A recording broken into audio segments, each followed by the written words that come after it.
కలువపూడి అనే ఊరిలో రాజు, సుశీల అనే భార్యాభర్తలు నివసిస్తూ ఉంటారు.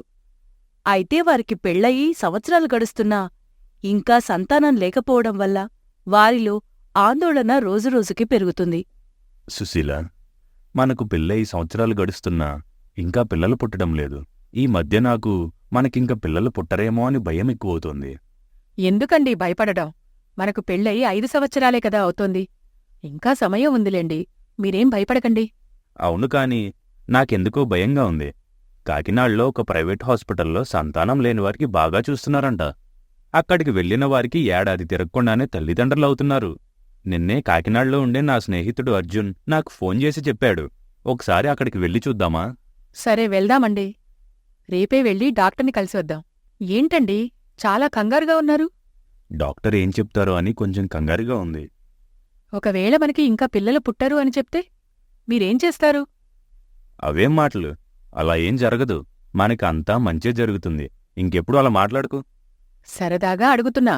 ఒకవేళ ఇప్పుడు మనకు డాక్టర్ గారు మీకింక పిల్లలు పుట్టరు అని చెప్తే మీరేం చేస్తారు? అలా ఏం జరగదులే. కానీ నువ్వు అడుగుతున్నావు కాబట్టి చెప్తున్నా.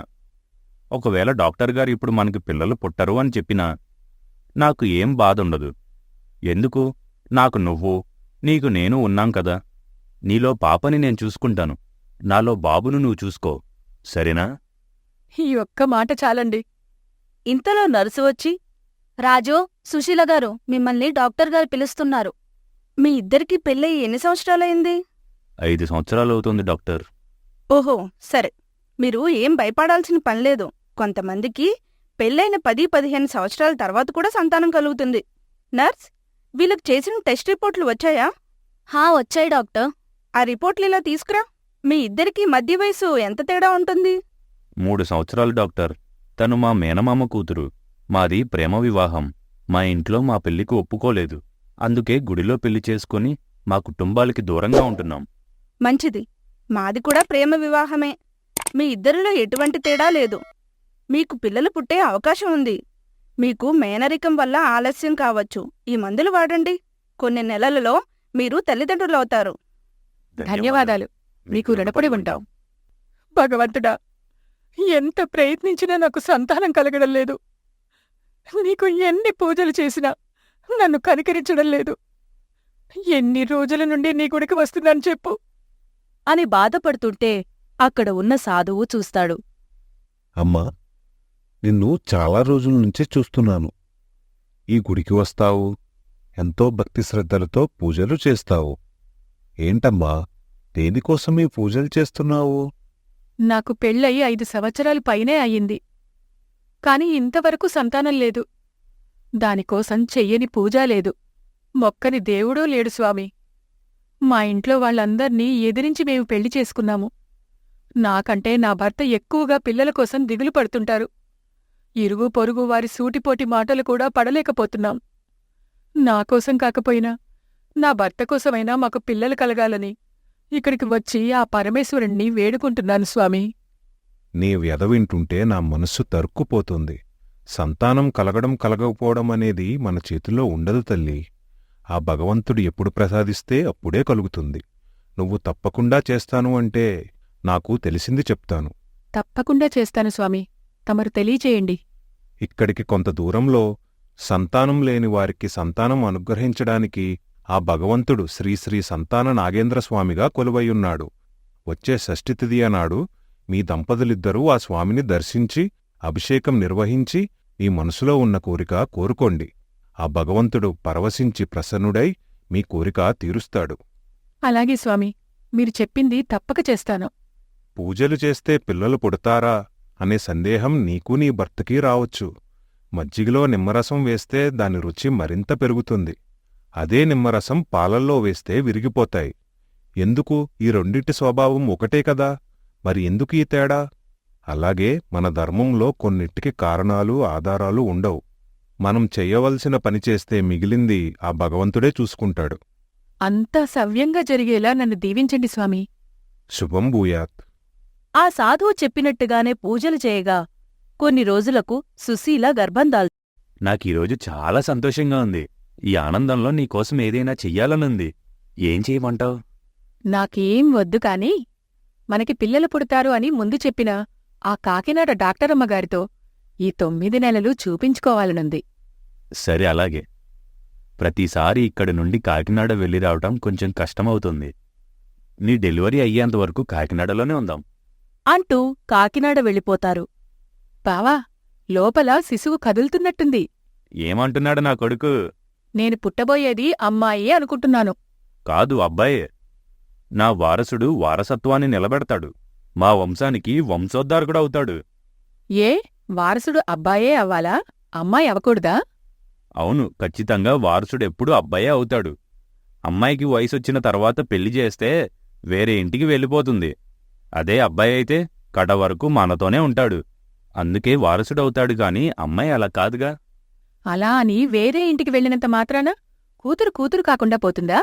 ఇప్పుడు నేను నీకోసం వచ్చేశాను. అయినా మా నాన్నకి ఎప్పటికీ కూతుర్నే కదా. ఇప్పుడు నువ్వు నాకోసం వచ్చేశావు. అక్కడ మీ అమ్మా నాన్న యోగక్షేమాలు మీ తమ్ముడు చూస్తున్నాడు. చూశావా? ఇక్కడే తెలిసిపోతుంది కదా అమ్మాయికి అబ్బాయికి తేడా. ఇంతకుముందు ఎవరైనా సరే సంతానం ఉంటే చాలు అనేవాడు. ఇప్పుడేంటి అబ్బాయే కావాలి అంటున్నాడు? సరే, ఇంక రాజుతో వాదించడం అనవసరం. సరే, మరో 3 నెలలు ఎవరనేది తెలిసిపోతుందిలే బావా, పుట్టేది ఎవరు అని. సుశీలకి 9 నెలలు నిండితే రాజు హాస్పిటల్కి తీసుకెళ్తాడు. లోపల ఆపరేషన్ జరుగుతూ ఉంటుంది. కంగ్రాట్స్ రాజుగారు, మీకు అమ్మాయి పుట్టింది. కాని దురదృష్టవశాత్తు పాప అంగవైకల్యంతో ఉంది. కాళ్ళు చేతులు వంకరిగా ఉన్నాయి. భవిష్యత్తులో ఆ పాప నడవచ్చు లేదా నడవలేకపోవచ్చు. మాటలు కూడా రావచ్చు రాలేకపోవచ్చు.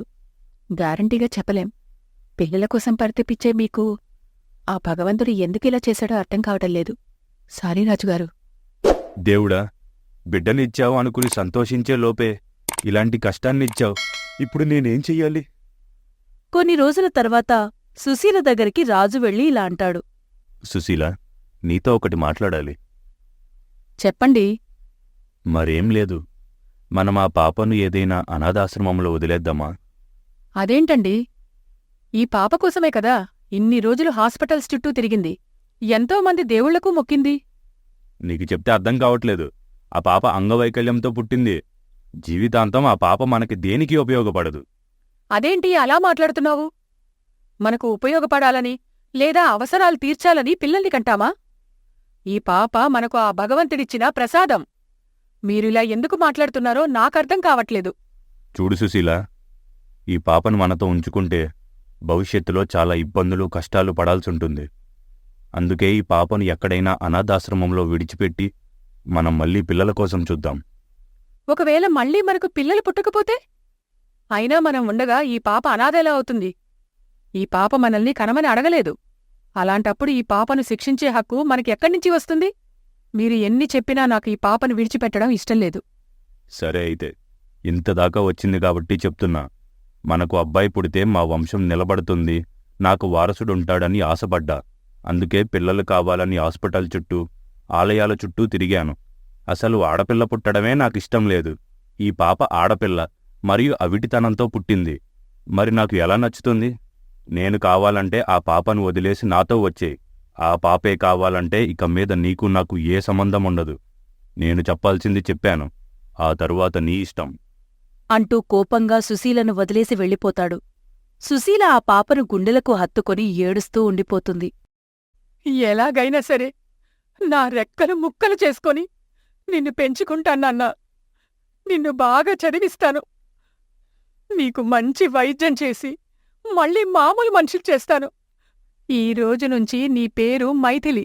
ఎలాగైనా ఆ పాపను మామూలు స్థితికి తీసుకురావాలనే ఆశతో ఉండగా ఒకరోజు సుశీల స్నేహితురాలు విజయ సుశీలకు కూరగాయల మార్కెట్లో కనిపించి ఇలా అంటుంది.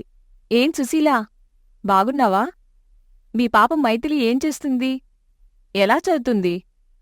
బాగానే ఉన్నాం. మైథిలి కూడా బాగా చదువుతోంది. నా బాధంతా ఒక్కటే. దానికి నయమైతే చాలు, నాకింకేం అవసరం లేదు. ఆ విషయం గురించే నీతో మాట్లాడాలి.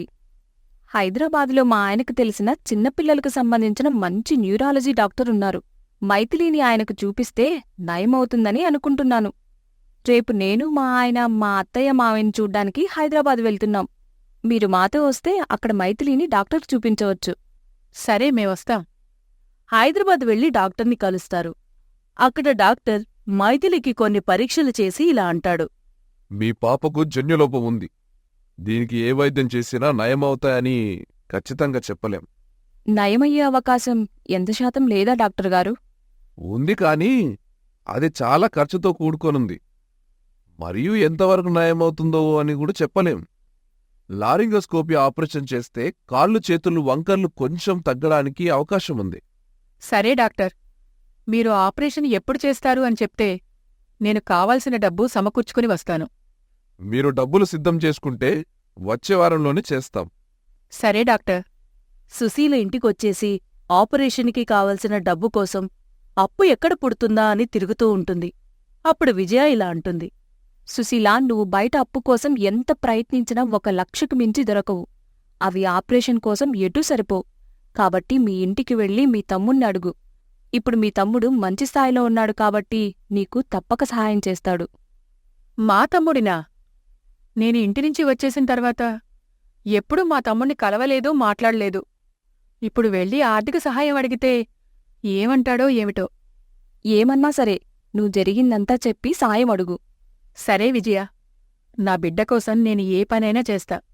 ఎంత అవమానమైనా భరిస్తాను. నా బిడ్డకి నయమై నాకు దక్కితే సరిపోతుంది. సుశీల విజయ చెప్పినట్టు తమ్ముడింటికి వెళ్తుంది. ఎలా ఉన్నావురా తమ్ముడు? బాగున్నావా? ఇంట్లో అందరూ బాగున్నారా? ఏంటి దారి తప్పిలా వచ్చావు? అసలు ఉన్నావా పోయావా అని చూద్దామని వచ్చావా? అవేం మాటలురా తమ్ముడు? మరింకేం మాట్లాడాలి? నా గురించి గాని నాన్న గురించి గాని ఆలోచించకుండా నీ ఇష్టాన్ని నువ్వు వెళ్ళిపోయి మేం వద్దని చెప్పినా వినకుండా ఆ రాజుగాడిని పెళ్లి చేసుకున్నావు. నన్ను క్షమించరా తమ్ముడు. మీ మాట విననందుకు నాకు తగిన శాస్తే జరిగింది అని జరిగింది మొత్తం చెప్పి ఇలా అంటుంది. ఇప్పుడు నువ్వు మైథిలి ఆపరేషన్కి కొంత సహాయం చేస్తే తొందరలోనే తిరిగిచ్చేస్తా. ఏం మాట్లాడుతున్నావక్క? ఆ పాపను కన్న తండ్రే ఈ వికరాంగురాలు వద్దని వెళ్ళిపోయాడు. నీకింక ఎందుకు ఈ పాపపై మమకారం? నువ్వు ఆ పాపను ఎక్కడైనా అనాథాశ్రమంలో వదిలేయి. నీకు మరలా మంచి సంబంధం చూసి పెళ్లి చేస్తాను. సరిగ్గా బ్రతుకుతుందో బ్రతకదో అని తెలియని ఆ కుంటిపాప కోసం బంగారం లాంటి నీ జీవితాన్నెందుకు నాశనం చేసుకుంటావు? ఏంట్రా నువ్వు మాట్లాడేది? ఆయన వదిలి వెళ్ళిపోతే ఆ పాప నా పాప కాకుండా పోతుందా? సాయం చేయగలిగితే చెయ్యి, లేదంటే లేదు. కాని నా పాపను నన్ను తక్కువ చేసి మాట్లాడకు అని అక్కడి నుండి వెళ్ళిపోతుంది. భగవంతుడా! ఆ డాక్టర్ ఇచ్చిన వారం రోజుల గడువులో 3 రోజులు పూర్తయ్యాయి. ఇంకా ఏం చేయాలో అర్థం కావట్లేదు. తెలిసిన చోట్ల అంతా అప్పు చేశాను. కాని ఇంకా 1,00,000 రూపాయలు తక్కువవుతాయి. ఆ 1,00,000 రూపాయలు ఎలా సమకూర్చాలో అర్థం కావట్లేదు. ఏంటమ్మా ఏడుస్తున్నావు? ఏం లేదు తల్లి, నీకు చెప్పేది కాదులే. అదేంటో చెప్పమ్మా. ఎంత కష్టమైనా నీకోసం నేను చేస్తా. నా బంగారు తల్లి, నువ్వు నాకోసం ఏదైనా చేస్తావా? చేస్తా అమ్మా. నేను డాక్టర్ అవ్వాలని అవ్వలేకపోయాను. నువ్వు నాకోసం డాక్టర్ అయి నా కోరిక తీర్చాలిరా. సరే అమ్మా. మనల్ని పట్టించుకోకుండా నాకు ఏ సంబంధం లేదని వెళ్ళిపోయిన నాన్నతో సహా మనల్ని తక్కువగా చూసిన వాళ్ళందరికీ సమాధానం నేను చెప్తానమ్మా. నా బంగారు తల్లి. సుశీల మరుసటి రోజు తన స్నేహితురాలు విజయను కలిసి ఇలా అంటుంది. తెలిసిన వాళ్లనంతా అప్పడిగి ఆపరేషన్కి కావాల్సిన మొత్తం సిద్ధం చేశాను. కాని ఇంకా 1,00,000 రూపాయలు తక్కువయ్యాయి. నాకేం చెయ్యాలో అర్థం కావట్లేదు. నువ్వేం కంగారు పడకు. మా ఆయనకు చెప్పి ఈ విషయం పేపర్లో ప్రకటన వేయిద్దాం. ఎవరైనా దయాహృదయం కలవారు ముందుకు వస్తే ఏ ఆటంకం లేకుండా ఆపరేషన్ జరిగిపోతుంది. ఆ పేపర్ని చూసిన రాజు, అతని స్నేహితుడు అర్జున్ ఇద్దరూ వచ్చి సుశీలను విజయను కాకినాడలో కలుస్తారు. ఏంటి సుశీల, ఏం జరిగింది? ఆపరేషన్కు కావాల్సిన మొత్తం నేనే సమకూర్చుకున్నాను. 1,00,000 రూపాయలు తగ్గాయి.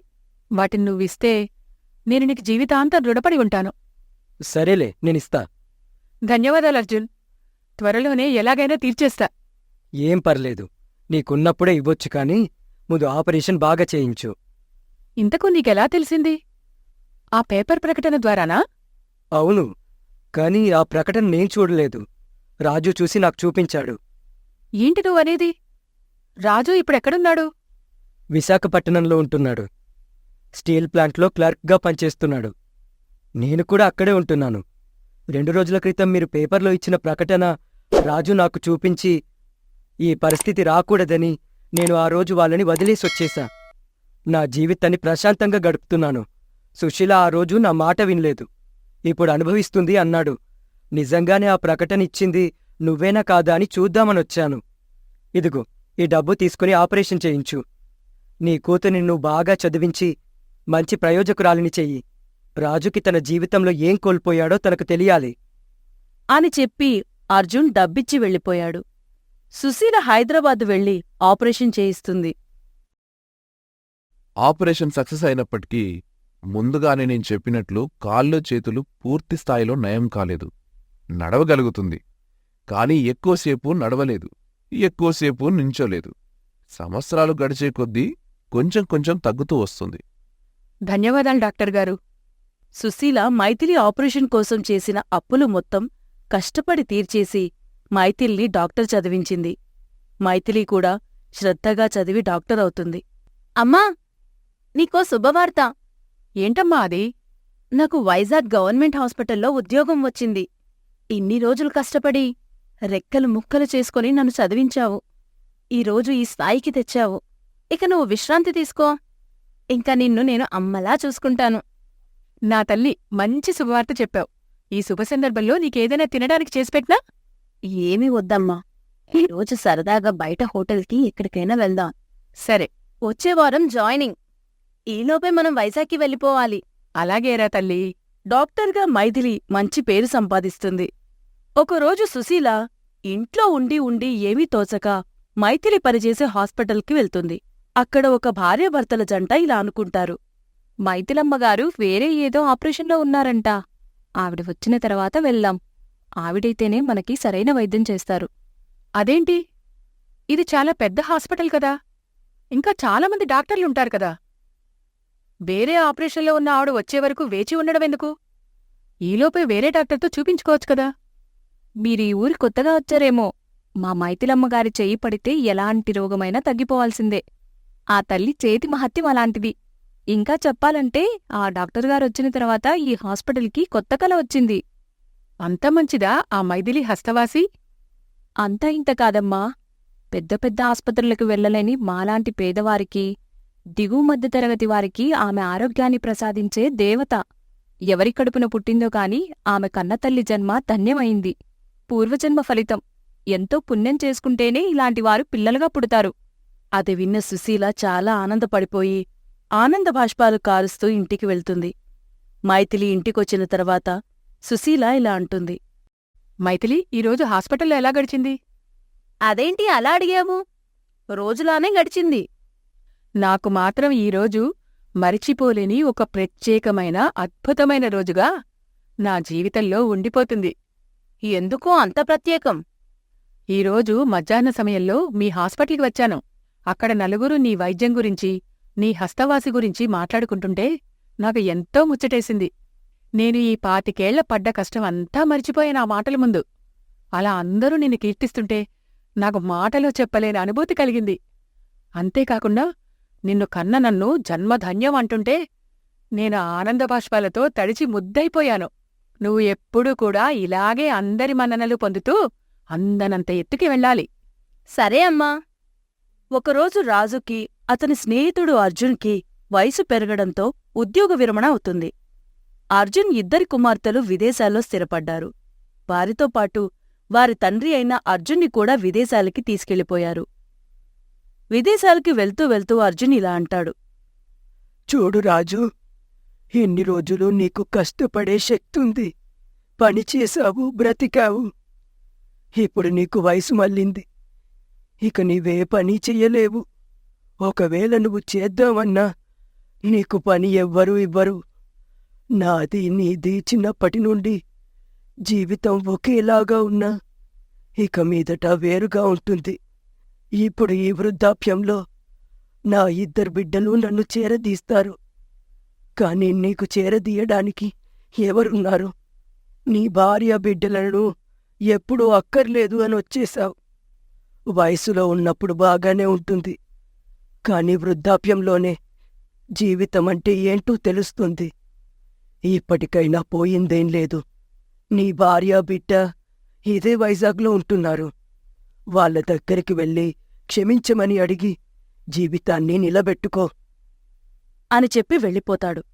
అర్జున్ వెళ్ళిపోవడంతో రాజుని ఎవరూ చేరదీసేవాళ్లు లేక రోడ్లపై తిరుగుతూ ఉంటాడు. రాజు దగ్గర డబ్బుందని గ్రహించిన ఇద్దరు దొంగలు అతని దగ్గర దొంగతనం చేసి అడ్డు తిరిగిన రాజుని కత్తితో పొడిచి దొంగలు పారిపోతారు. ఎవరైనా వచ్చి కాపాడండి, రక్తం పోతుంది, చనిపోయేలా ఉన్నాను, దయచేసి నన్ను కాపాడండి. ఇంటి ముగించుకొని ఇంటికి వెళ్తున్న మైథిలి రక్తపు మడుగులో పడి ఉన్న రాజును చూసి హాస్పిటల్లో చేర్చి తనే వైద్యం చేసి బ్రతికిస్తుంది. ఎవరు మీరు? మీ ఆచూకీ చెప్తే మీ వాళ్ళకి తెలియజేస్తాను. మీ వాళ్ళొచ్చి తీసుకెళ్తారు. నాకెవరూ లేరు. అయ్యో, మీరు అనాథా? అవును, నువ్వు ఎవరో నాకు తెలియదు కాని సమయానికి దేవతలా వచ్చి నన్ను కాపాడావు. జీవితాంతం నీకు రుణపడి ఉంటాను. నీ తల్లిదండ్రులు నన్ను కాపాడటానికి నిన్ను కన్నట్టున్నారు. నాకు తండ్రి లేడు, తల్లి మాత్రమే ఉంది. నా తండ్రి నా దృష్టిలో నేను పుట్టినప్పుడే చనిపోయాడు సరే తల్లి, వెళ్ళొస్తాను. అని మైథిలి గది నుండి బయటకొస్తుంటే సుశీల అదే గదిలోకి మైథిలికి భోజనం తీసుకుని వెళ్తుంది. రాజు, సుశీల ఒకరికి ఒకరు ఎదురవుతారు. ఒకరినొకరు చూసుకొని ఏం జరుగుతుందో తెలియని సందిగ్ధంలో ఉండిపోతారు. రాజు బయటికొచ్చేస్తాడు. సుశీల లోపలికి వెళ్తుంది. అతనెందుకు నీ దగ్గరికి వచ్చాడు? ఏం చెప్పాడు నీకు? అతను ముందే తెలుసా నీకు? అది తర్వాత చెప్తాను. అసలెందుకు వచ్చాడు? అతన్ని ఇద్దరు దొంగలు కత్తితో పొడిచేస్తే నేనే తీసుకొచ్చి వైద్యం చేశాను. ఇప్పుడు తగ్గింది. థాంక్స్ చెప్పి వెళ్ళిపోతున్నాడు. ఇంతకీ ఎవరతను? నీకెలా తెలుసు? అతను ఎవరో కాదు, నన్ను కట్టుకున్న పాపిష్టి భర్త, నిన్ను కన్నా కసాయి తండ్రి. 25 సంవత్సరాల క్రితం నన్ను నడి రోడ్డు మీద వదిలేసిన దుర్మార్గుడు. ఇప్పుడు నువ్వే తన ప్రాణం కాపాడతావు అని తెలియక నిన్ను చెత్తకుప్పపై పాడేయమన్నా నీచుడు. అని బయటకు వచ్చేస్తే అక్కడ రాజు ఎదురు చూస్తూ ఉంటాడు. ఎలా ఉన్నావు సుశీల? బాగున్నావా? నేను ఎదురుపడి కనిపిస్తేగాని నేను గుర్తురాలేదా? ప్రేమ అని చెప్పి పెళ్లి చేసుకొని పాప అంగవైకల్యంతో పుట్టిందని మమ్మల్ని వదిలేసి నీ దారిని నువ్వు వెళ్ళిపోయావు. నీకు అంగవైకల్యంతో పుట్టిన పాప ఈరోజు నీ ప్రాణాలు కాపాడిన డాక్టర్. ఆ భగవంతుడు రాసిన రాతలను మనమేం చేయగలం? మనకు ఎలా రాసిపెట్టి ఉంటే అలాగే జరుగుతుంది. నేను ఆ రోజు చేసింది తప్పు మాత్రమే కాదు, క్షమించరాని నేరం. దానికి తగిన శిక్ష నేను ఇప్పుడు అనుభవిస్తున్నాను. తనలో తాను బాధపడుతూ ఒక గుడి బయటే కూర్చుంటాడు. ఏం నాయనా, రోజు ఇలా ఒంటరిగా ఉంటున్నావు? నీకెవరూ లేరా? భార్యాబిడ్డలు ఉన్నారు స్వామి, కాని వాళ్ళు నా వాళ్ళు అని చెప్పుకునే హక్కు నాకు లేదు. మాకు సంతానం కలగాలని ఎన్నో పూజలు చేశాం, చాలా హాస్పిటళ్లు తిరిగాం. చాలా కాలానికి మాకు పాప పుట్టింది. అవిటితనంతో పుట్టిందనే కారణంతో నిర్దాక్షిణ్యంగా క్షణికావేశంతో వదిలి వచ్చేశాను. ఇప్పుడు ఒంటరిగా ఏకాకిలా నాకు నేను మిగిలిపోయాను. నేను చేసిన క్షమించరాని తప్పుకి ఇప్పుడు శిక్ష అనుభవిస్తున్నాను. చూడు నాయనా, మనం ఎవరికి పుట్టాలి, మనకు ఎవరు పుట్టాలి అనేది మన చేతిలో ఉండదు. గత జన్మలో మనం చేసిన పాపపుణ్యాలు ఆధారంగా మన కర్మ సిద్ధాంతం ప్రకారం ఆ భగవంతుడు నిర్ణయిస్తాడు. ధనవంతుడికి పుట్టినోడు ధనవంతుడిగా ఉండిపోతాడనీ లేదు, పేదవాడిగా పుట్టినోడు పేదోడిగా ఉండిపోతాడనీ లేదు. అందగాడికి అందవిహీనుడూ పుట్టవచ్చు, అందవిహీనుడికి అందగాడూ పుట్టవచ్చు. బలవంతుడికి బలహీనుడు పుట్టొచ్చు, బలహీనుడికి బలవంతుడూ పుట్టొచ్చు. ఏదన్నా జరగవచ్చు, ఎలాగన్నా జరగవచ్చు. అంతిమంగా మనం మన బంధం పట్ల ఎంత బాధ్యతగా ఉన్నామనేదే ప్రధానం. నువ్వు వెళ్ళి నీ భార్యాబిడ్డ కాళ్లమీద పడి క్షమాపణ కోరుకో. కొంతైనా నీ పాపానికి పరిహారం ఉండొచ్చు. నేను సరిదిద్దుకోలేని తప్పు చేశాను. మిమ్మల్ని క్షమాపణ అడిగే అర్హతగాని హక్కుగాని నాకు లేదు. కుదిరితే ఈ జన్మకు నన్ను మన్నించండి అంటూ భార్య మరియు కూతురు కాళ్లమీద పడి ఏడుస్తూ ఉంటాడు. ఆ భగవంతుడు మనకిచ్చిన బంధాల పట్ల మనం బాధ్యతగా ఉండాలి. లేదంటే చివరకు ఈ కథలోని రాజులాగా ఒంటరిగా మిగిలిపోవాల్సుంటుంది. మనం బంధానికి నిలబడితే ఆ బంధమే మన కోసం నిలబడుతుంది.